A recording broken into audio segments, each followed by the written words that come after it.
This is Kray. Kray is an air traffic controller. Kray makes sure that the planes get where they need to be with his signals. Kray is very good at his job. Kray, what are you doing?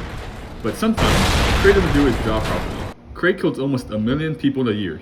What if I told you that Kray was actually an analog for KRAS, a real protein in our bodies? However, to properly understand the underlying principles behind this, we need to understand how it affects the cell cycle and the development of cancer. Normally, KRAS stimulates the PI3K, RAF, and RAL pathways by being activated from its GDP-bound state into a GTP-bound state. This then allows it to control functions such as cell growth, proliferation, differentiation, as well as apoptosis. However, sometimes KRAS can mutate and decide to let things that shouldn't occur.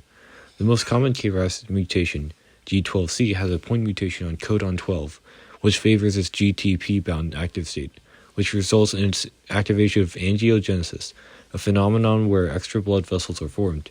These extra blood vessels allow cancerous cells to spread quickly to other parts of the body. However, we have treatments which are able to counteract this mutation. For example, binding inhibitors such as sotorasib and adagrasib bind to conformational pockets created by the G12C mutation and change its shape, acting as a non-competitive inhibitor and preventing it from functioning.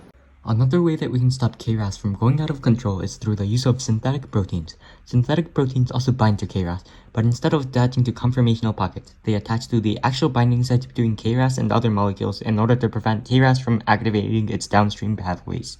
Although it might sound as if that's the end of the story, it unfortunately is not. KRAS also has multiple weapons that he can use, also known as adaptive resistance. After several weeks of treatment, KRAS is often able to adapt and evade treatment by either using different pathways or by mutating KRAS itself to stay in its activated state. Understanding the proteins behind cancer can help us finally defeat it.